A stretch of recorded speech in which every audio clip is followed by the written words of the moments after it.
There you go. The rest of that song is Cancer, so. Andrew Hussey, bust out shitty self-portrait. Whoops, needs the felt. Tetsuo! Kaneda!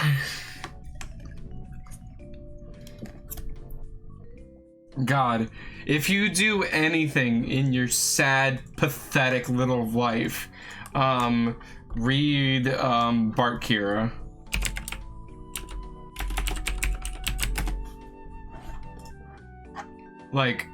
Like fucking please read Bart Kira.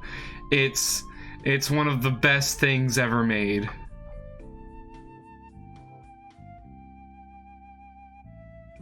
Bart Kira is so good. And it's done.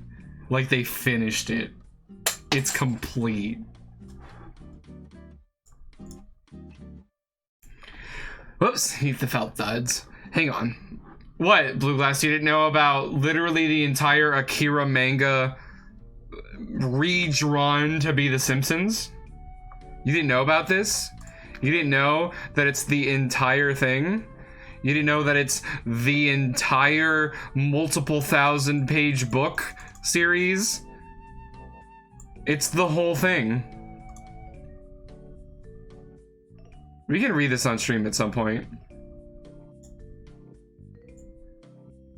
It's all of Akira replaced with fucking Simpsons characters.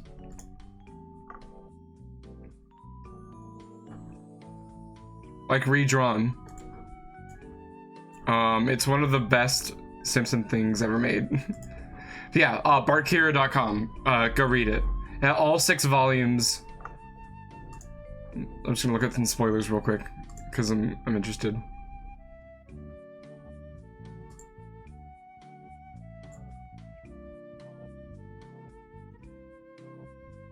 Oh shit, I need to read this again. Okay, I'm gonna stop being distracted by Bart Kira and go back to this.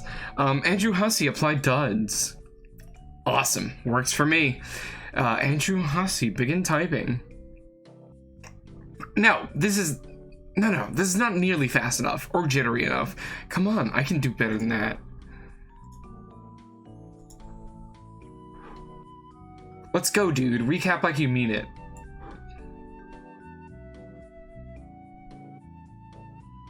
Recap 3. Whoo! Whoo!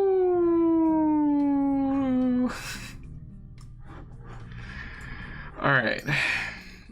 So should we bang out the recap tonight and then end, or should we save the recap for next time and start a stream with a big old recap? Oh, it was a collaboration, Attack Helicopter.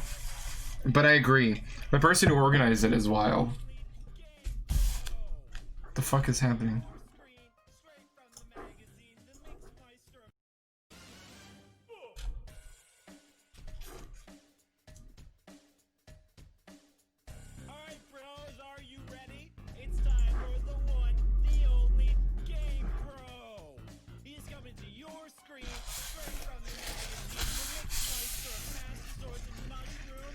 Mushrooms.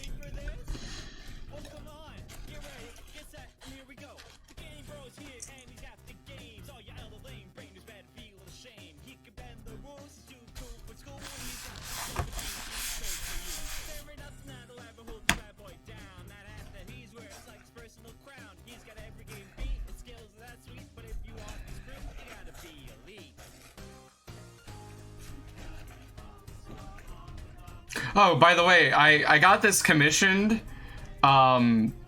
because it's going to be an emote. It's just pending. Twitch hasn't approved it yet, but this is going to be one of my emotes.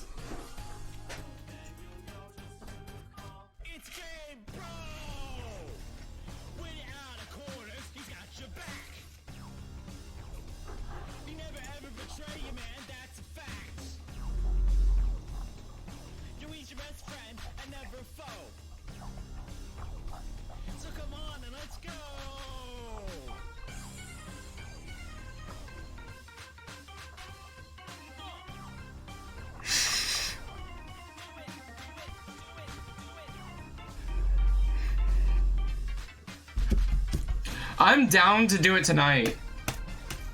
I'll do it. I'll power through it. Let's do it. All right, let's recap.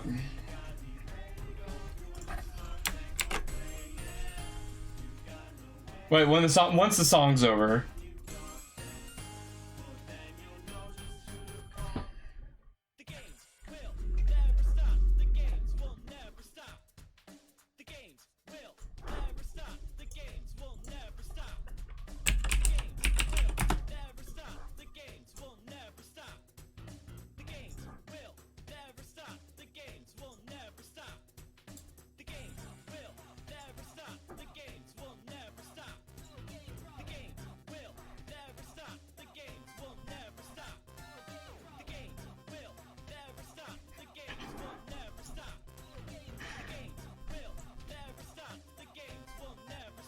The games will never stop.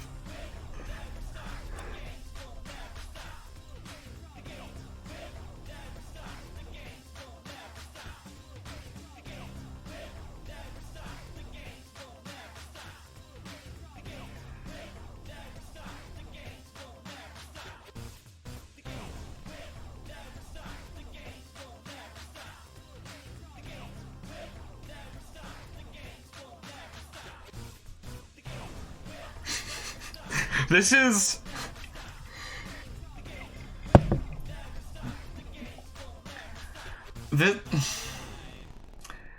That's a hell of an out of context clip. Just the games will never stop, and it's just dabbing Terezi and a Dorita. Oh, they stopped. You're right, they did. Fuck. Alright, recap time. Let's fucking go. So should I read this as fast as possible or really take my sweet fucking time?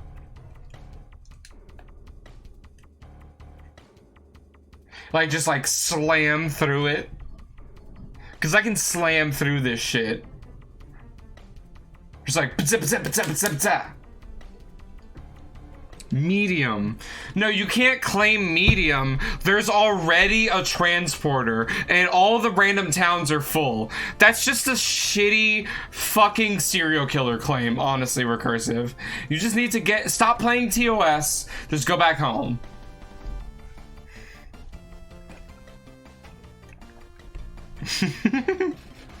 Claiming medium this late in the game without saying anything the rest of the whole game is just stupid. Alright. Oh shit, I clicked off everything. I feel hurt and I don't even know why.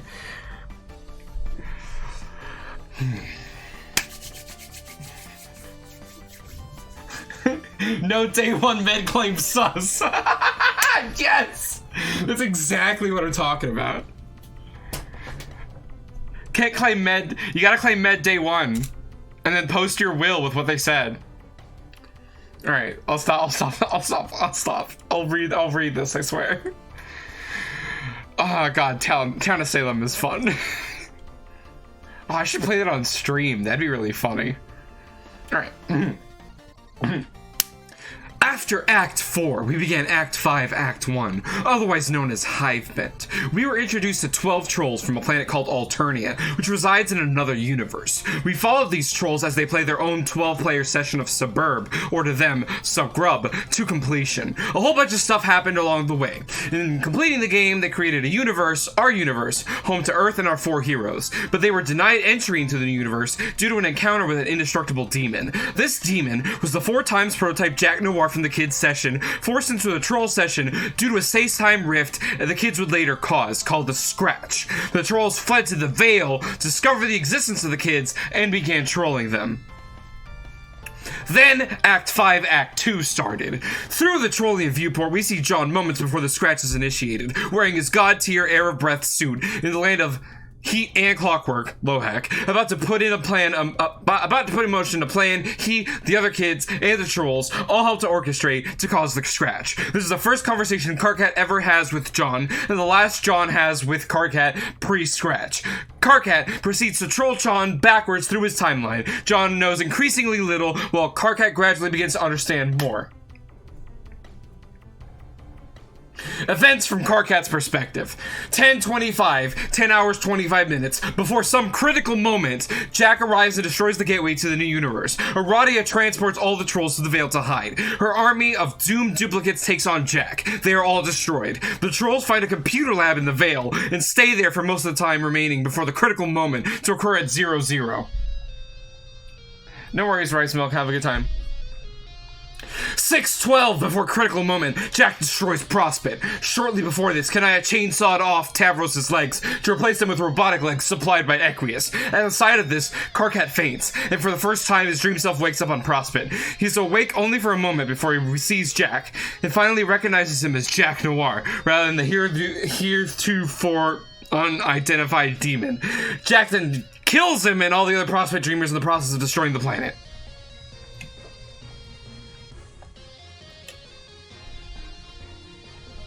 Karkat remains asleep for an hour until 5:12:30 before critical moment, exactly halfway through countdown. While sleeping post-dream death, he dreams of horror terrors in the furthest ring. An experience anyone will have is sleeping after dream death. Upon waking up, he orders everyone not to sleep. He also wakes up to news that the humans were discovered. Neither he nor the other trolls understand the significance of the humans right away. They were discovered when Terezi was wired 413 boon bonds from Dave on her future instruction. She urges Karkat to take a closer look at them. He dismisses them as irrelevant.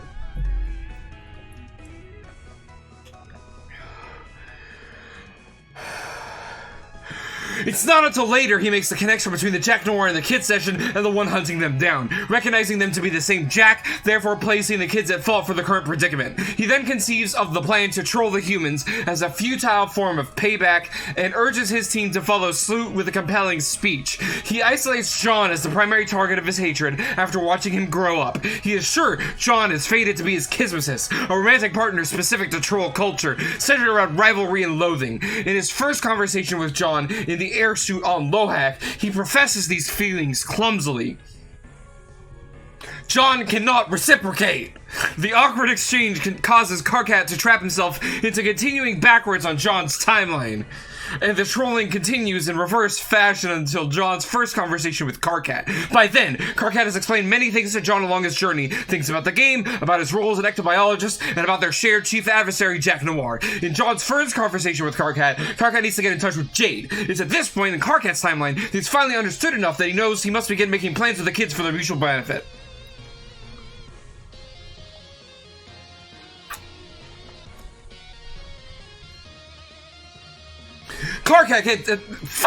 Karkat attempts to get in touch with Jade, who continues to ignore him in a particular time frame due to his persistent previous harassment of her in years prior. He leaves a message to her months in the past, telling her she needs to get in touch with him when the robot explodes. Her robot later finally does explode when her dream self is killed in the impact of Prosper's moon on the battlefield. When she wakes up, she remembers the message and contacts him, but she contacts him at a point in his timeline where he is not yet interested in hearing from her. He argues with her and is interrupted by his future self in a memo from a time where he is trying to contact her. He and his future self argue, and Jade mediates between the two and becomes angry and frustrated and ceases the correspondence.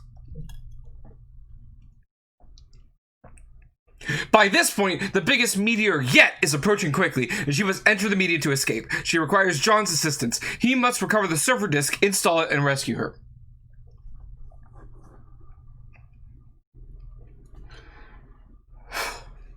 Events from John's perspective. John sleeps on Bro's rocket board, flying along with the meteors of the reckoning. He lands back on his planet, the land of wind and shade, Loas. His dream self had awoken after Dream Jade pushed him to safety from the blast of Prospect's moon. His dream self now exists on the battlefield, awake whenever John sleeps. He wanders the battlefield with his robot bunny, who he would later name Liv Tyler. He sees his dad and Rose's mom and runs to meet them, but he wakes up before reaching them, and his dream self disappears. The ring he was carrying falls into a ravine below, later to be recovered by Wayward Vagabond, but the other one, before his exile to post-apocalypse Earth. Frisk Vriska was responsible for waking him up. Upon discovering John, she takes an interest in his advancement, uses her abilities to help him progress, and set up critical events along the timeline.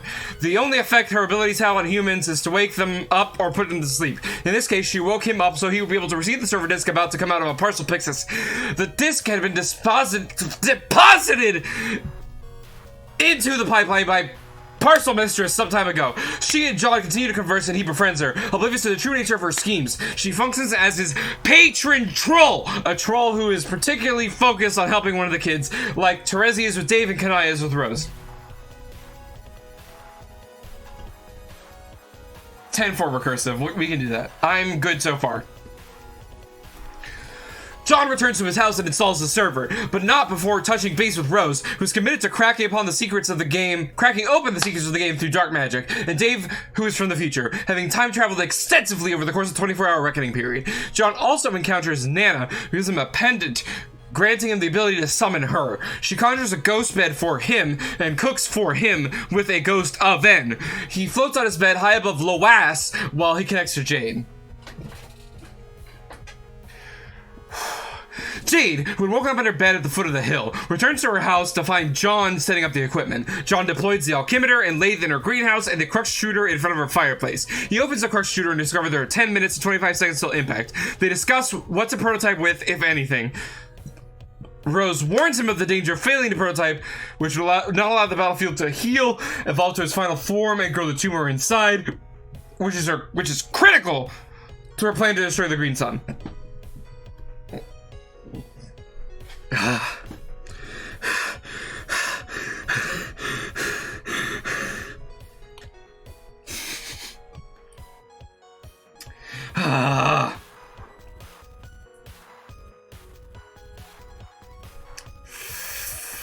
Fuck.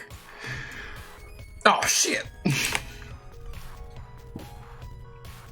No, I'm gonna fucking die. I'm gonna fucking die. John resolves to prototype with the blue doll missing an arm and eye to deliberately disable Jack, but Vriska puts him to sleep before he can. Becquerel then prototypes himself to destroy the meteor and save Jade.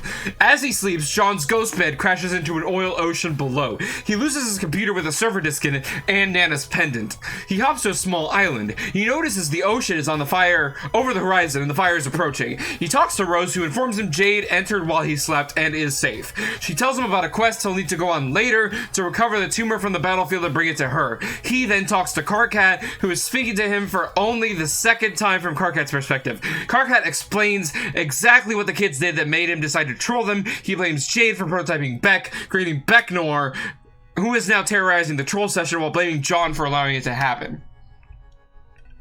I am constantly hydrating. Constantly. There is so much hydration happening. I got a straw. I just gotta remember to take enough breaths, because if at one point I went too hard and my ribs started hurting and I was like, not good. All right, where are we?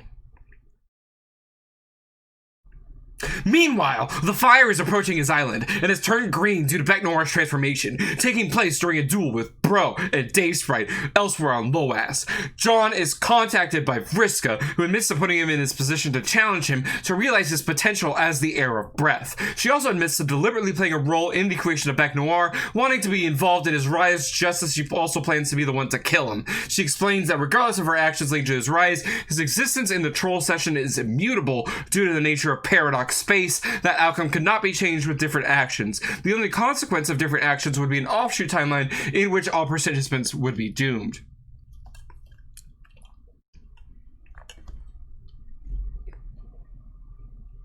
As the fire surrounds him, she encourages him to use his abilities, and with some coaxing from Wayward Vagabond, who commands him from his station, he does the windy thing. The breeze surrounds Loas and puts out the fire completely, and blows John to a larger landmass just outside the village.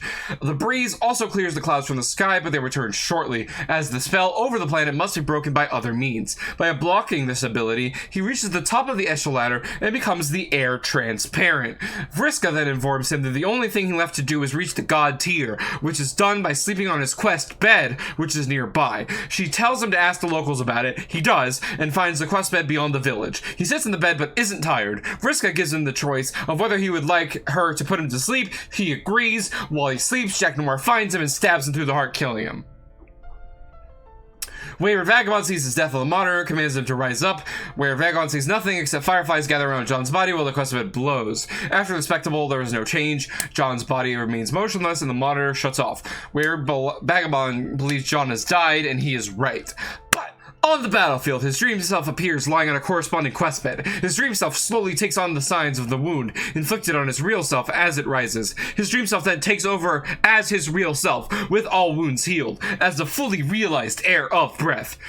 Warrior Villain, pre-exile, watches this happen on the battlefield. He remembers this moment long after his exile, without understanding what transpired. But on Earth, Wayward Vagabond believes he had just witnessed the end of John's quest. Wayward Vagabond is still in possession of the ring, and has accidentally locked himself in the station, and there's not enough power to unlock it. The only source of power is a lump of uranium, which he ate hours ago. So he waits.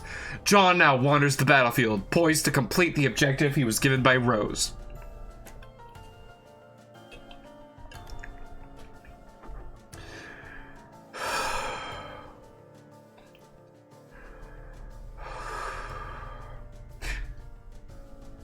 Events from Rose's perspective. Rose uses her dark magic to search for ways to subvert the usual course of the game and overcome the futility of the situation with assistance from her patron troll Kanaya, counsel from the gods from the furthest ring, and information provided by Doc Scratch.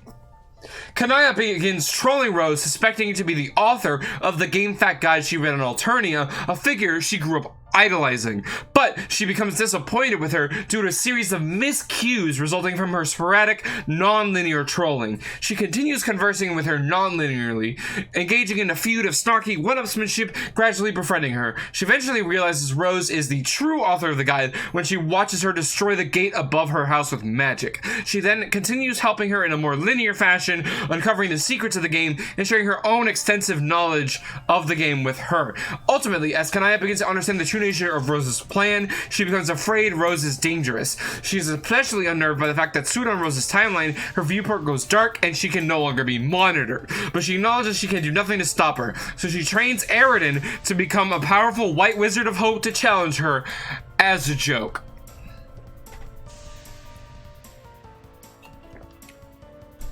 You know, a joke. I love that I fucking lost like 7 viewers because of this.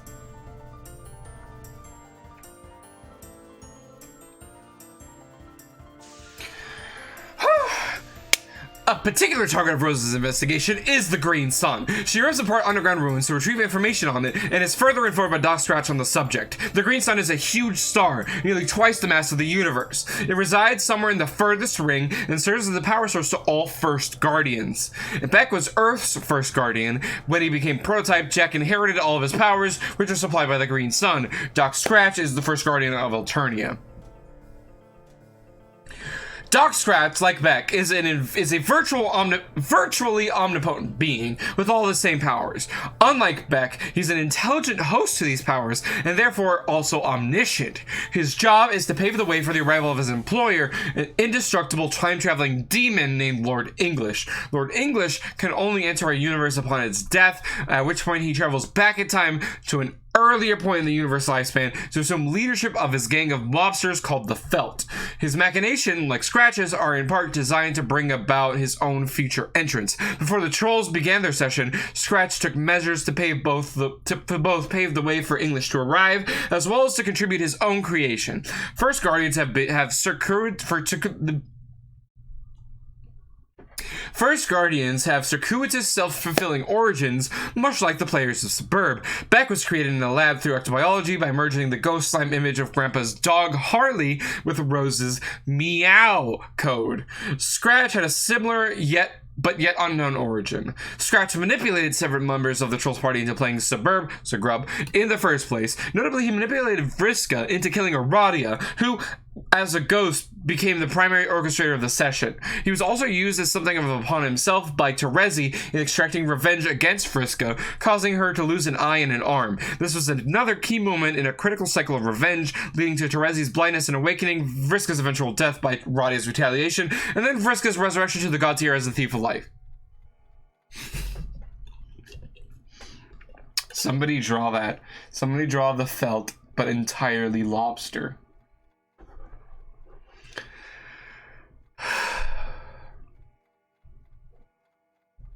Well, we're more than halfway through, so.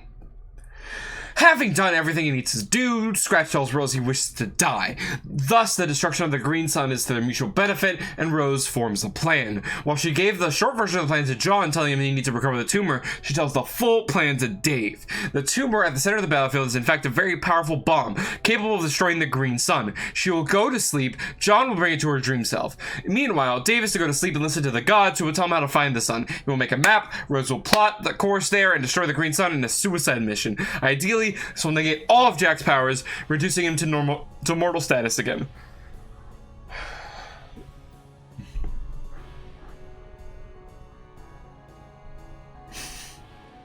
Lobster felt and lobster English. Lobster English is canon.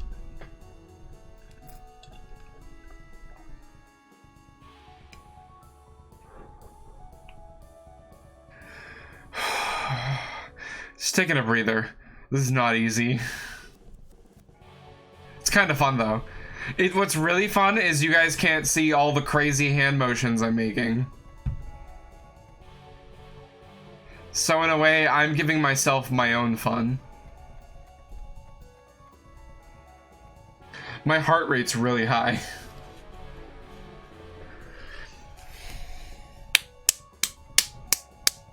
Events from Dave's perspective. After entering the gate above his apartment, Dave begins exploring Lohak under the guidance of his patron troll, Terezi. Her fashionista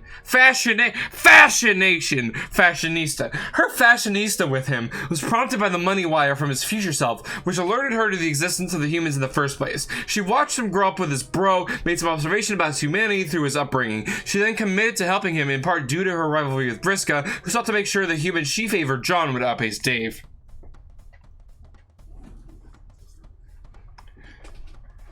Over the course of the adventure she coordinates for him, Dave experiences about 3 days chronologically due to looping through time and fulfilling the requirements of various time loops. The key objective is to make enough money for him to be able to ride to her in the first place, completing the time loop that started it all. The sum of money vastly exceeds what is typically gathered in a session and must be accumulated by manipulating the Lohak Stock Exchange using time travel. Or the Lohaxi. Along the way, Dave and Terezi befriend each other, trading comics and perpetuating financial capers. In the early going, Terezi leads him into a pot of soup prepared by his crocodile consorts for no particular reason other than it needed to happen on his timeline. Doubtful of the need for her help, he nearly quit, but received assurance from his future self and continued exploring. He goes underground and discovers gold ruins. Before entering, he's interrupted by Karkat, who uses a memo to warn Borth, him and John about their involvement with Terezi and Vriska, telling them about the Scourge sisters who are partaking in a dangerous game of rivalry fueled flirtation, which has gotten both him and John killed at least once each. Karkat speaks from a time in which he's aware of a plan developing which may lead to the kids and trolls meeting each other, and does not look forward to the results of gathering if these trends continue. John and Dave disregard his advice. Dave proceeds into the ruins and finds a legendary sword, logged inside a block of gold. He breaks it to retrieve it and is told by Dave Sprite that the sword is critical to his personal quest as the Knight of Time.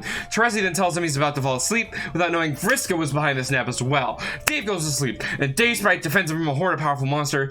Before Dave wakes up, Dave Sprite leads to find Bro. He does, joins him in battle against Jack. When Jade enters, Jack transforms into Bec Noir and defeats both of them. Bro is slain by his own sword, and the body is discovered by Dave later, who can't bring himself to retrieve the sword.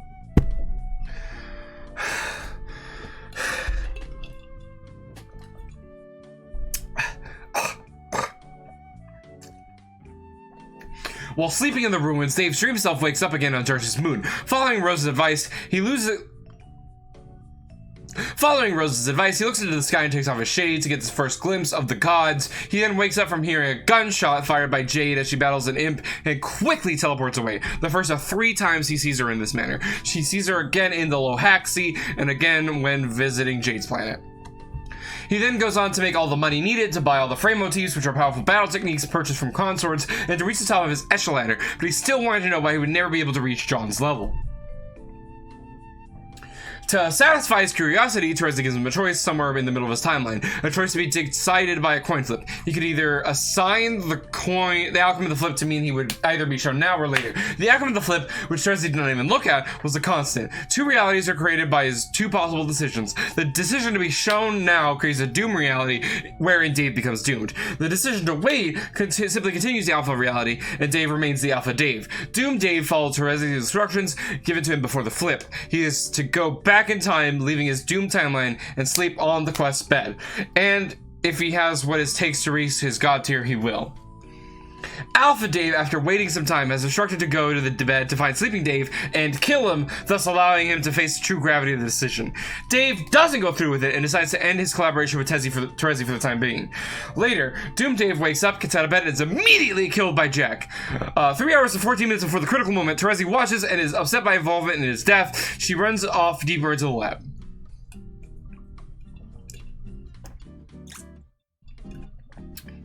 Dave travels to Jade's planet, the land of Frost and Fago, Lofath. While standing in the snow, he sees Jade appeared briefly while fighting an imp, just as he did before in the ruins. He contacts her, and she mentions she has lost track of John. Dave tells her John's busy, without mentioning he was in the process of rising to the god tier. So he says John can no longer be her server player, and they would have to make other plans.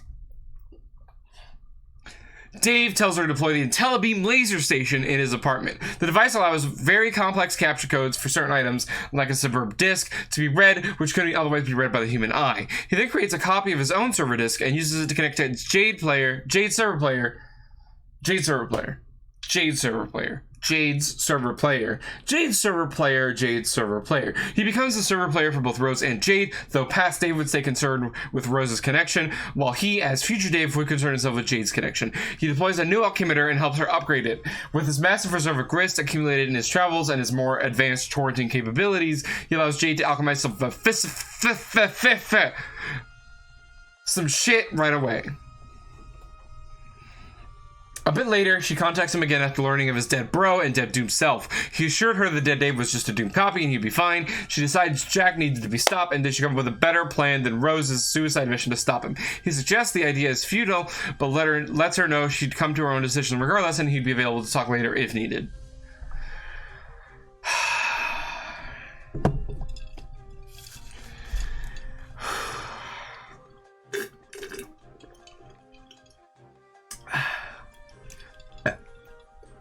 Oh, there you go. There's the burp.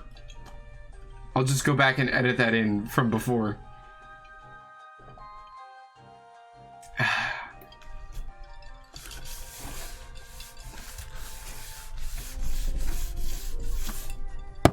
Last train home. Events from Jade's perspective. When Jade's dream self is killed, her robot explodes, destroying her room, causing her to fall.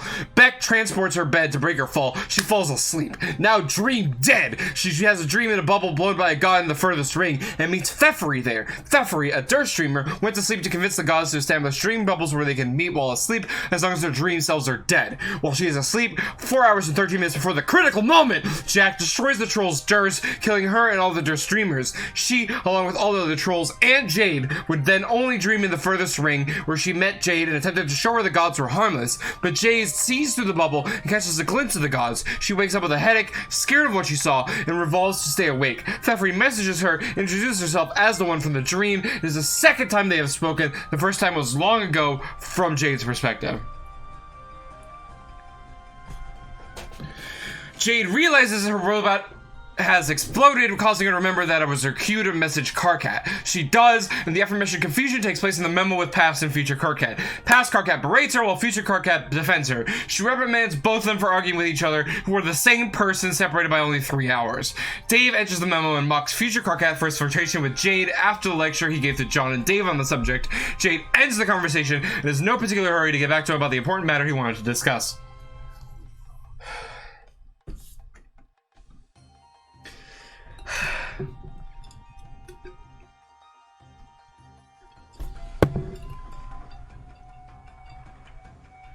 The meteor impact is imminent. John connects with her and helps her prepare for entry. She makes her entry item from the P-Punch card. A tree sprouts from the alchemitter, and a green Beck-shaped pinata dangles from a branch. A green blindfold appears over her eyes, which she cannot remove. She attempts to strike the pinata with the butt of the rifle, which does no damage. Instead, it releases a burst of energy, causing the greenhouse to explode and Jade to flat and fall. While falling, she takes a shot in the dark with her rifle. By this point, Beck has prototyped himself to become Beck Sprite and has destroyed the meteor with a massive green energy blast, releasing a huge shockwave spreading over the surface of the earth, destroying much of what hadn't already been destroyed by the meteor reckoning of the reckoning meteor storm.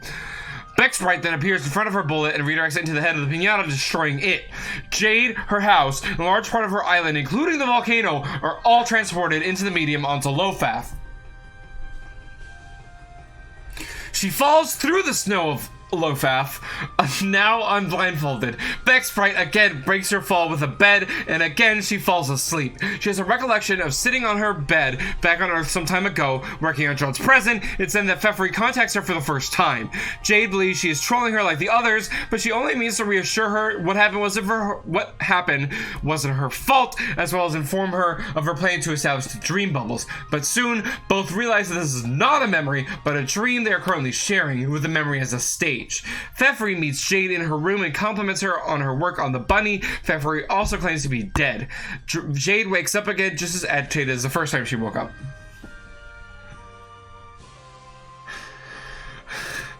She gets out of bed and realizes her lunch stop is on the destroyed greenhouse. She begins her ascent, but is interrupted by an encounter with an imp, which takes her on a trans-insphere.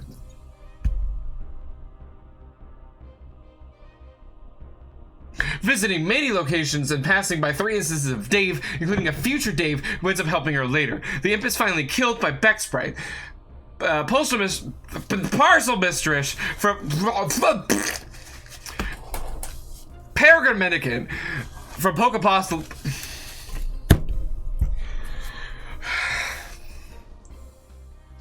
Peregrine Mendicant from Post-Apocalypse Earth. Just after discovering her station and en route to the Frog Ruins, tries to issue commands to Jade through the terminal. Beck Sprite is alert to these commands and protectively destroys PM's terminal.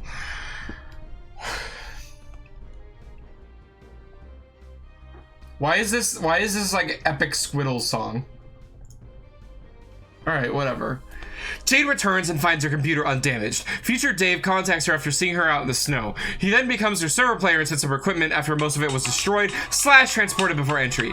As she prepares to acclimatize new items, she's contacted by her fairy god troll, a distinction which does not necessarily have anything to do with being a kid's patron troll. Completely separate.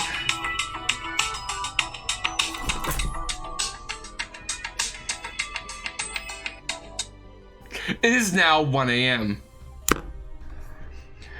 Tavros seeks permission from her to commune with Beck again. The first time he did it was when she was very young, playing with her grandpa's flintlock pistols. She accidentally fired her gun at herself. Tavros communed with Beck to get her to transport the gun and bullet away from her, and toward her grandpa, who was panicking with the blue doll, killing him. Tavros mistook him for an intruder, but regardless, Jade is upset by the revelation. He digs himself into a deeper hole by professing flushed feelings for her awkwardly, while making bold claims of high self-esteem and confidence granted from his new robot legs. Put off by this, she's not particularly receptive to his plan to commune with Beck Sprite to take on Jack Noir and ends the conversation. That was my it's 1 a.m. Alarm, sorry.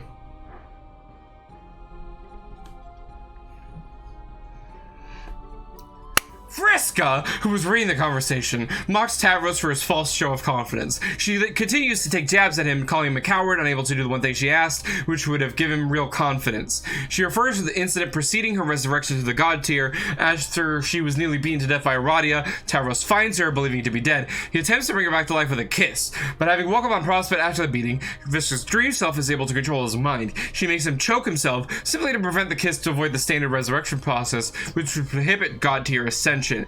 She does not wish to control him completely, intending to leave the following decisions to him to make him stronger. Instead, she merely controls his hand to write messages to himself using her blood. She instructs him to take her to the quest cocoon and kill her on the sacrificial slab before she bleeds to death.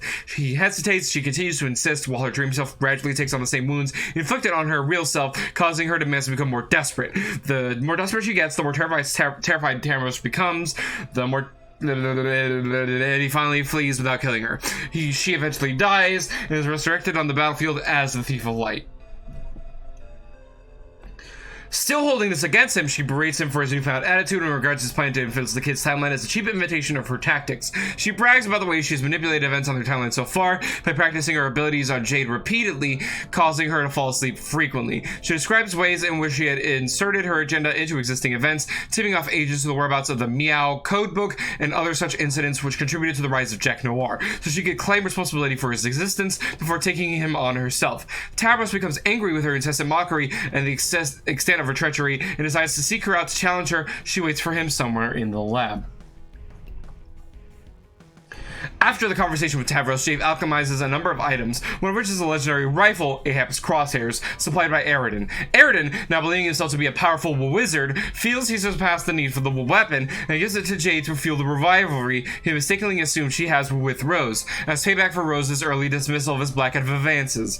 Jade recognizes it as one of the weapons she had included with the bunny for John. The weapons were provided by her pen pal, who she accidentally revealed to be her grandson from the future. Her pen pal swore to her on secrecy on the matter, so she did the same with Aridin, though he admitted this would be the last time he talked to any human regardless. Realizing the new rifle would serve as a sort of heirloom to her grandson, she decided to discard it outside her home and allow it to reach her grandson eventually, however it may. Aridin then blew up her Johnny Top. Another item she created was a pair of junior copy suit spectacles, allowing her to see anything in the Siphosphere at the present moment. She saw John as they are breath on the battlefield, Rose on Lohak talking to Doc Scratch, and Dave Sprite's pendant covered in blood near Bro's dead body, and a slain doomed Dave. She contacts Dave to make sure he's alright. She then comes up with a plan to take on Jack Noir.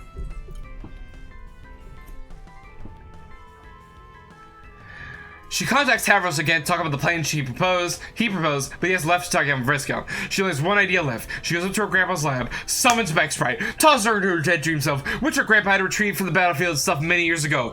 Becksprite becomes Jade Sprite, but Dream Jade is not pleased by the transformation. She freaks the fuck out and releases the typical First Guardian pyrotechnics. The lab plummets, crushing the column in greenhouse below. It bounces away from the house, rolling into large snowball and settling near a green stump. The two Jades sit in a state of dismay amidst the ruins of the rubble of the lab in the glow of Adair's fourth wall.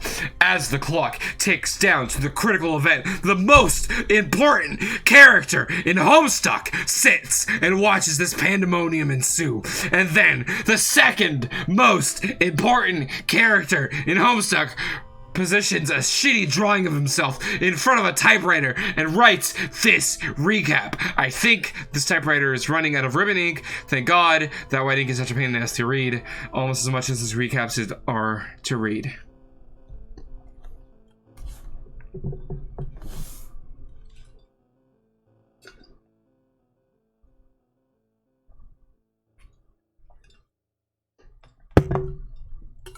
Oh, recursive. I know it says to write.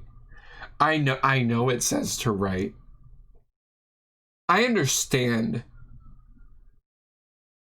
How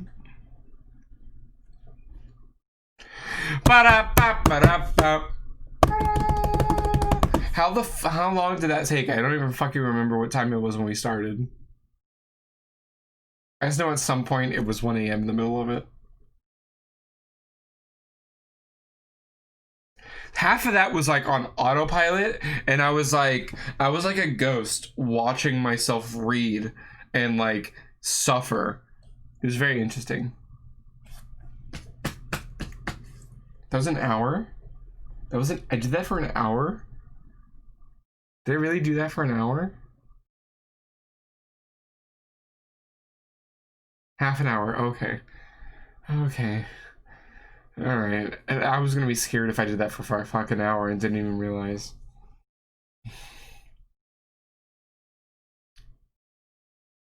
I'm sure it was great. Alright, find me an ending point. If it's this, we'll end here, but just... I'm tired. It took a lot out of me.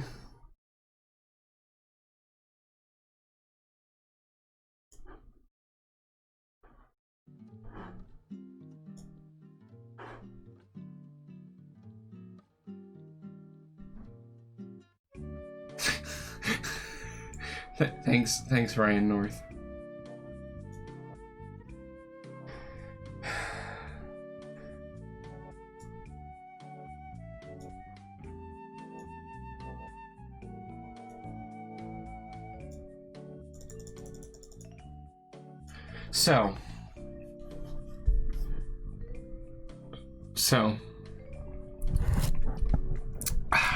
So, what did we learn today?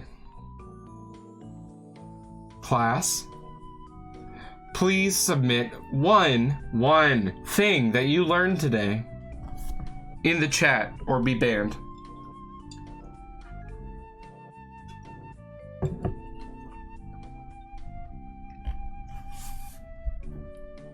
With a 30-minute recap? Hopefully not.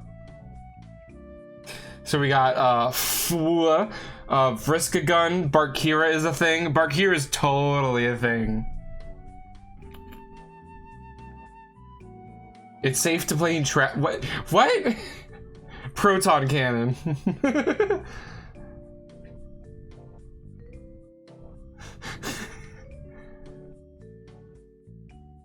I guess. Oh shit, let's be Santa.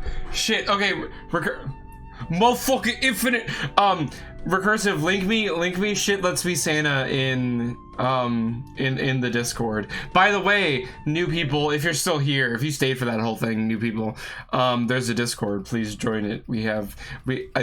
It's literally just me talking to nobody.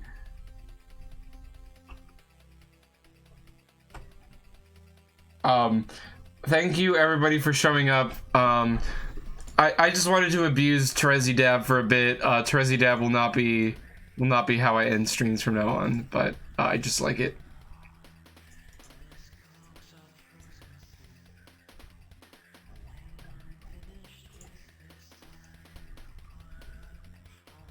Oh shit, look at that. Look at that fucking... Look at that. How do I make big? Look at the fucking Skinner. That's a good Skinner.